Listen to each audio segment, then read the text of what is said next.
Welcome to the Six Figure Personal Stylist podcast, the ultimate no BS business podcast for ambitious personal stylists ready to build a six-figure and beyond personal styling business. You won't hear the typical snooze fest business advice that most personal stylists get told all of the time. Nope, instead, I'll be sharing business building strategies that will help you create a killer personal brand, a cult following of loyal personal styling clients, and make a ton of cash while creating lasting style transformations for your clients. I'm Nicole Achi, your host and a former personal stylist of 14 years who built a lucrative styling business in 3 major cities, but only after spending years trying to crack the six-figure styling business code without burning out. And now I'm here to tell you how to do exactly the same. Let's get into it. Today, we are going to dive into a topic that I have promised you a separate episode on because it has been mentioned so often since I launched this podcast and on my roundtable calls, which are what calls that I used to hold before I had a podcast. And so we're going to just get into it today. And I'm going to give you a little bit more of the rationale behind my belief that when you are linking things in your Instagram stories, in your bio, and doing it in the catalogs, in your styling software for free, and you're doing it often without a strategy, you are really undercutting a lot of the financial opportunities that could be coming to you. So I want to explain to you my thought behind that. I believe I might be a minority in this in terms of people that are speaking to this community.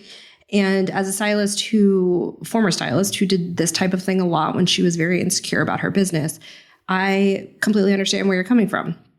I will certainly say I did it in different ways. I did it more like, I made a catalog in my styling software and I'm sharing it on Instagram or my newsletter every 2 seconds because I don't know what else to do and I want to give value and more value and I want to show you that I know what I'm talking about. So please know that when I share this, it's not because I'm like above it or I never did it, but I also am very clear that the energy that was behind it and the energy that's behind it for so many of the clients that I work with and we talk through it is not very empowered and it's certainly not very strategic.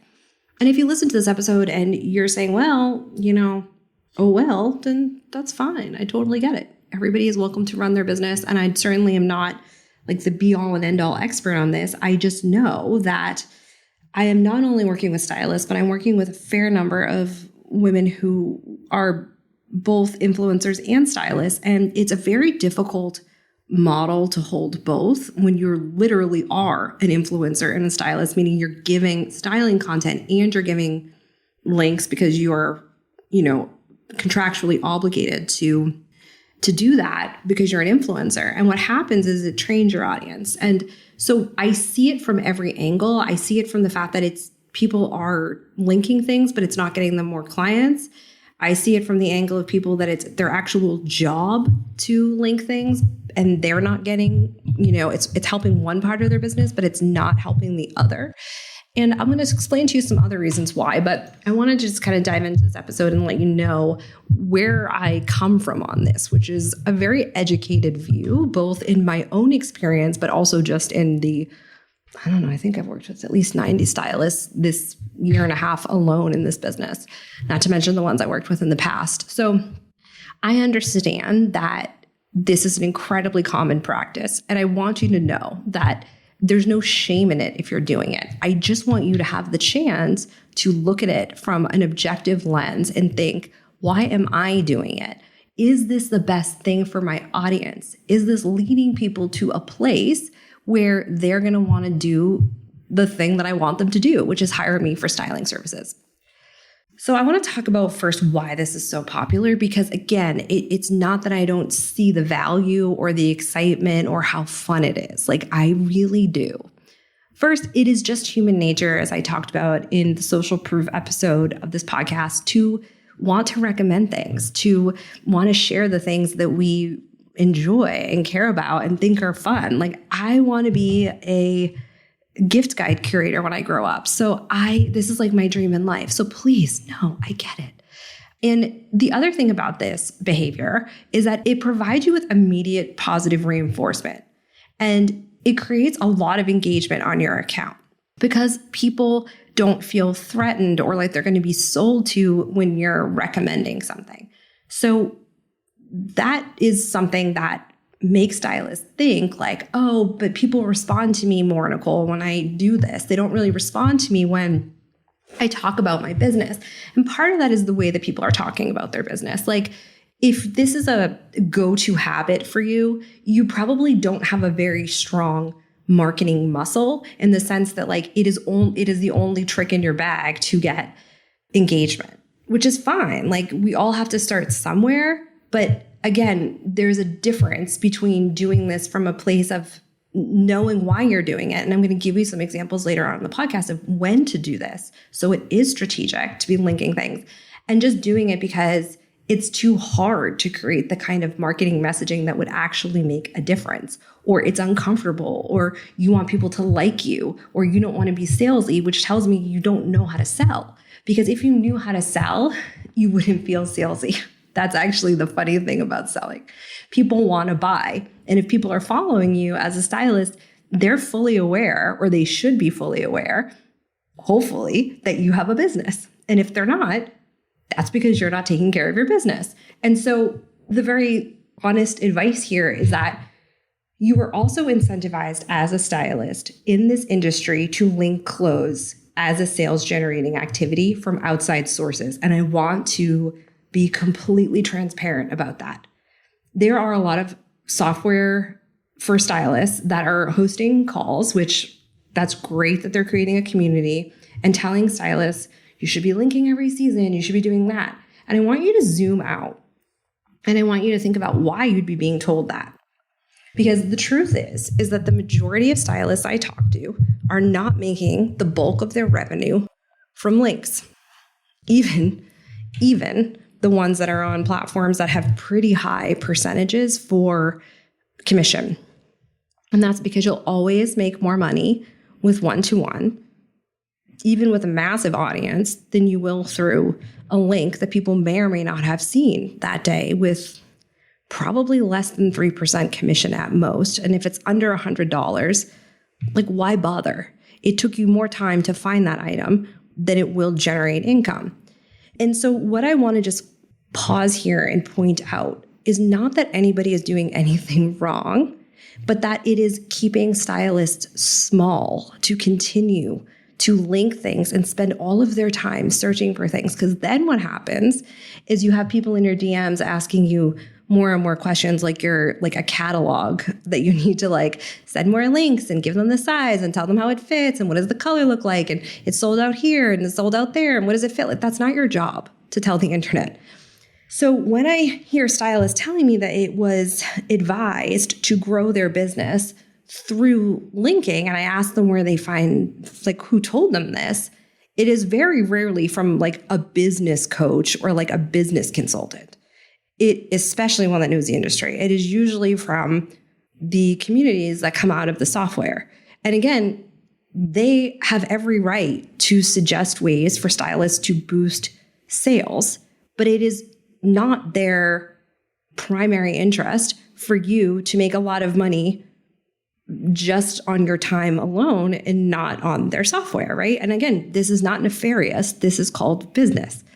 And these are the types of reasons why I see stylists playing in ponds that are thinking too small for them. And this is why I often say, like, this industry is kind of behind, because unless you are a full-time influencer, which you're probably not if you're listening to this, you probably truly want to have more one-on-one clients. You want to be booked out. And you're just not spending your time if you're linking a lot. And I don't mean like once a week. I mean you're doing it as your go-to marketing activity. I don't mean that you found something that a couple of your clients really liked or that you're suggesting a lot this season and you're putting up a link. That's not what we're talking about. I'm saying it is the primary way that you are engaging with your audience day in, day out, or more times than not in a week. You're linking all of your outfits. We'll get to that in a minute. That is what I'm talking about, because then it is literally eating up other marketing activities you could be doing. And even people that have massive followings or teams that are linking for their business are not doing amazing right now. That's just the truth. A lot of influencers are struggling. And you have to remember that even influencers are getting paid by the company often on top of the commission and the links. So if your thought is, well, other people are running businesses this way, you don't actually have an accurate view into that model. And so what's happening is when you're linking all the time, sure, you might be getting a little bit of commission, but you're also training people not to hire you, because why would they hire you if you were just going to link to things, right? Even if they thought to themselves, I really like her style, I want to hire her, their thought would also be, well, I'll just wait till she posts more links of her outfits. And so this is why I think it's important to ask yourself the question when you're taking business advice. Is this person looking at my business holistically? Are they helping me get clients? How does this behavior help me get clients? Or is this just a quick grab at something? And do I understand what I'm grabbing for? Because if it's commission money and you have under, 50,000 followers who are not that active, it's not going to pay your rent or your mortgage.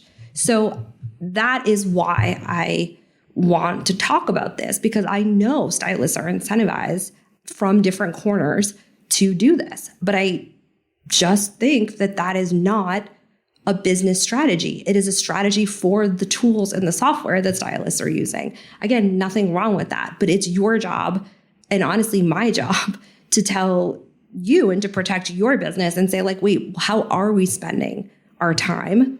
And is this the best service to our clients?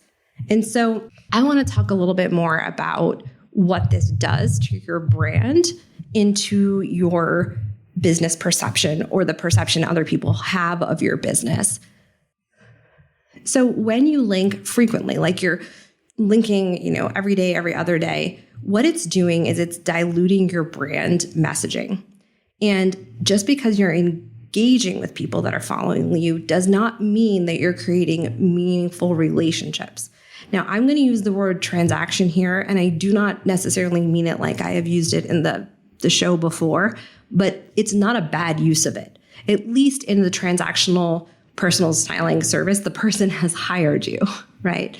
But what I mean is when someone is interacting with you over something that is linked, or a piece of clothing, and I don't mean like once, like that you wore something and someone's like, oh, I love that. Or you're like, oh, this is a pair of shoes that I'm giving to my clients who are walking all over Europe this summer. You should totally try them if you're walking a lot. That shows me that you were working, okay? I mean, there are just links being shown every single day. Like, oh, I saw this and it was cute. And I saw this and it's cute. And I saw that, like, that's what I mean, okay?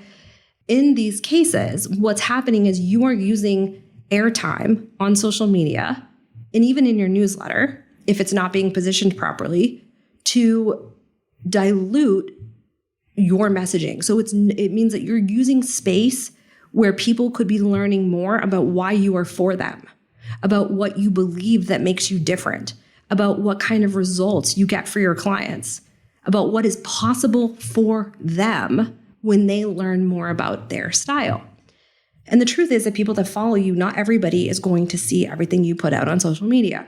So if 60% of the time you are showing links and just random recommendations, and only 40% of the time, which I don't tend to see this split, but I'm being generous, you are talking about your business or whatever, you are now ensuring that people hear way less about your business than they do about your recommendations, which have nothing to do with that person finding their personal style.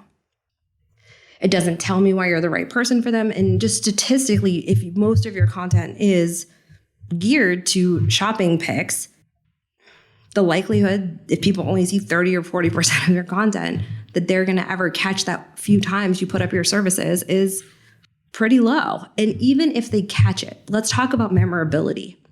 People need to see things upwards of 8 to 10 times in a context that connects with them in order to hire you. And I can absolutely vouch for this. So if you put out things that don't allow them to connect with you in the sense of knowing that you are a good stylist for them, that you won't judge them, that you understand them, that you understand their lifestyle, that you understand their concerns about working with a stylist, if you're not putting out that content more often than not, even if you never link anything, by the way, this is relevant to you if this is not a behavior that you use. you have to show people over and over again what you stand for. You have to have the same branding. You have to use the same colors. You have to, because people are busy. So if you are then diluting your brand by showing me other people's brand, more often than not, I will forget about your brand, period. Because people will do that even if you're not showing other people's brands. Just the lack of consistency in your own will make them not even remember or think about you, which is what most people are experiencing. It's not that people dislike you or are judging you. They literally don't care. It's not easy to get people to care. It takes skill and it takes time and it takes perseverance. And it doesn't even require a big audience. It requires loyalty and it requires people feeling like you see them. And when you are recommending other people's brands, you are taking airtime away from your potential clients and you are taking airtime away from what they need to hear to hire you. The other thing that it does that is so important is that it takes away the ability for people that are watching you to see your true skill as a professional. And that doesn't mean you show before and after pictures. Not that I have any problem with that, but it is a thing people come to me and ask a lot, like, what if I don't believe in before and after pictures? You don't have to do that. That's not the only way that you show social proof of your abilities on the internet, okay? Storytelling is a big one. And again, if you're telling a story about a client and you mention a pair of shoes and then you show it after you talk about the experience you gave that client, okay, now that linking is in service of something. But if you're just showing me a bunch of stuff, I will forget that you ever worked with somebody. And then the last point on this is a bit controversial, but I am going to say it because I truly don't think that people are being honest enough. And I think there are so many stylists that come to me like, what am I doing wrong? I have tried everything. And I have been in that chair. I have been in that seat.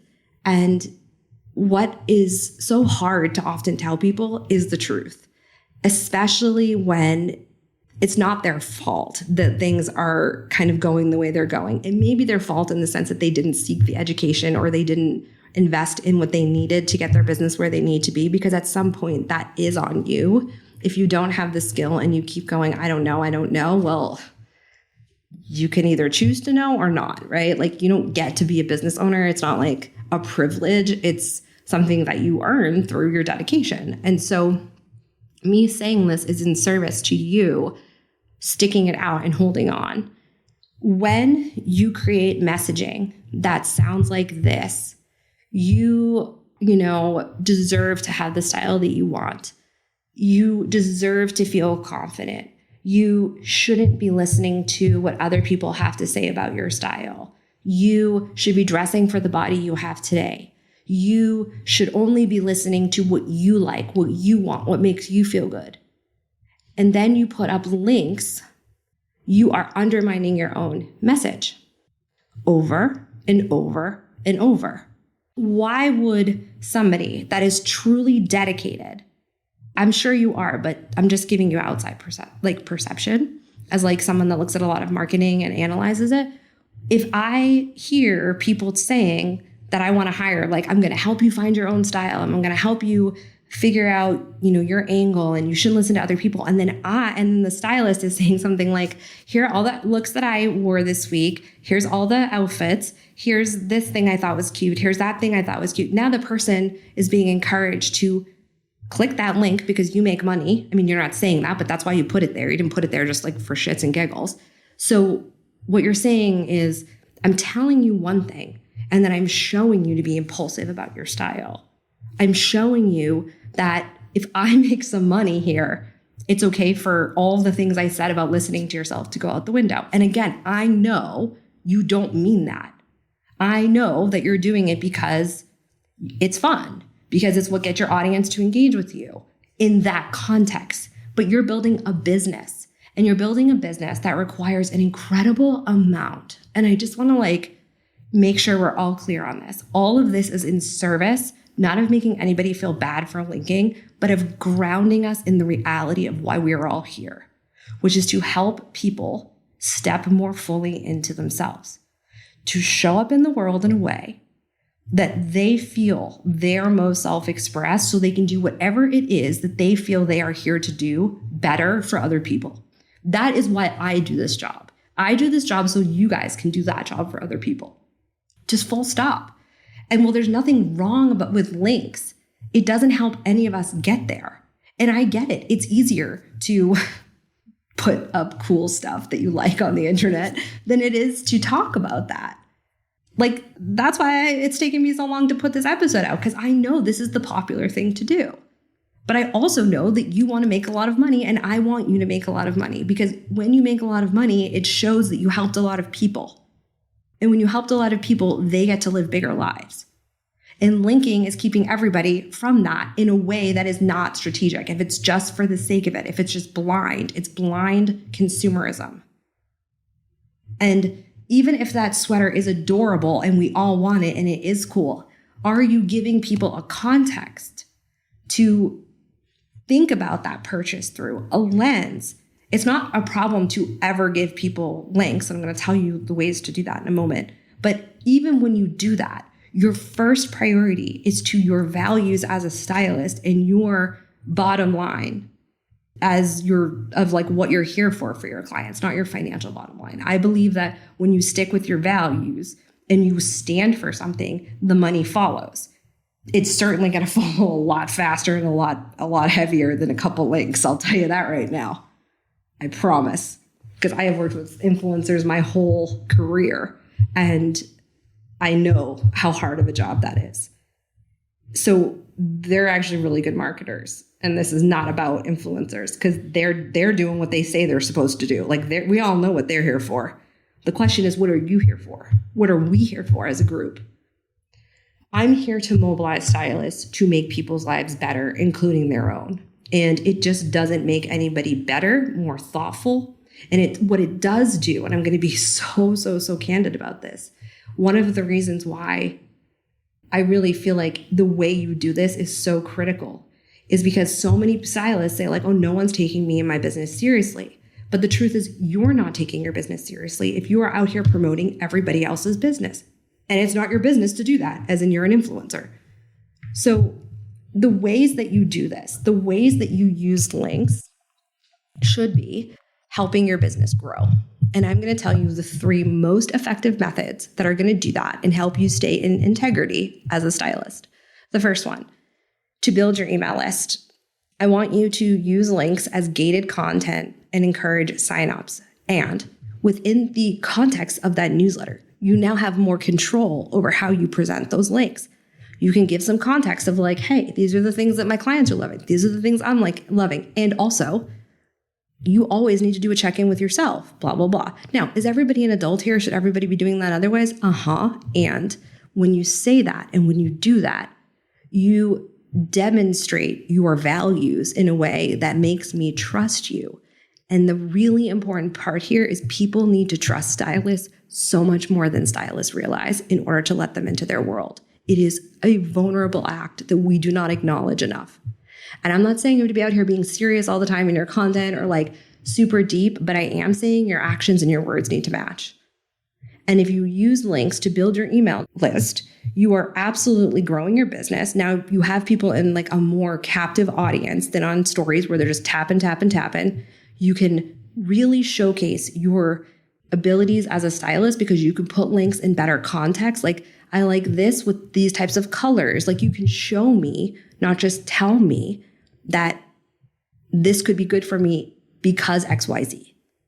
The next way that you could use links to really, really help showcase your expertise is how to kind of really work on positioning yourself in your niche even more deeply. I've kind of used this one a few times throughout this episode, but one of the things you can do is use links to demonstrate like your specialized knowledge about a group of people. So I'm going to just give you like a random one. Say you are somebody that works with a lot of women who are like 40 plus in menopause. I was just talking to my group today in the Profit Accelerator, and they were talking about how like one of the biggest sales triggers they see, because we go over sales triggers like the first week, is menopause. And it's so important for you to like recognize that when people tell you these things about their life, you need to be using it in your marketing. And so say you know that, that like a lot of the people in your audience are dealing with menopause.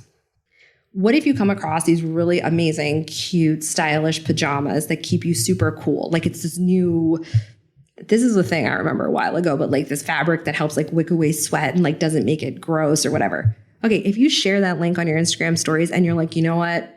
All my clients are dealing with this. Now you're solving a problem specific to a niche. You link that all day long, okay? Because now I see what you stand for and that you help those people through your linking. Another one is if you work with a lot of plus size clients, right? And there are some stylists I work with who just work with plus size clients, and you find a sports bra that is so amazing and actually supportive without like totally compressing you and making you feel bad and like gross. And it's just like not cute, because sometimes plus size sports bras or bras in general are just they don't really work hard to make those as pretty as they could be. I don't understand why. And you find one and you're like, oh my gosh, this is great. Share it and talk about the absolute, horror show of trying to find a beautiful bra or a great sports bra for plus size women. Show me that you understand the industry and you understand your niche and their pain point, and then provide the link. I am here for that all day long. Do you guys see the difference between like just, oh, this is cute, and like taking an opportunity to link something and make it thoughtful for the people that are watching? Not just another impulse that these people don't really need in their life, because quite frankly, that's how they got their style problems to begin with. And so when you do this, now I'm like, oh my gosh, she's a stylist and she's recommending something and she's really for this group. And then the other thing that I'll just add is that sometimes we just like things, and that can be a way of your audience to connect with you. And I want you to think of this as the icing on the cake rather than the main focus. So one of the things I do in my programs and my one-to-one is I give stylists like a rough percentage, because it's so helpful to kind of have that idea of like, okay, am I linking more times than not? So if 10% of your content is links, again, I prefer you to do it in a way that showcases your expertise, that builds your email list, whatever. But if it's just like, I went to Paris and I found this thing and it's so amazing, great. Now I want to be specific about something here. I'm specifically talking about clothing links. I'm specifically talking about the thing that you were paid to go find people. If you want to link things that are industry adjacent, I highly recommend that. Clothing care things. Like if you want to do, every season, like specific things that are seasonal once in a while. Again, I still think that's smarter behind an email link, because then you can grow your list and people want things they can't have. So you might as well grow it strategically.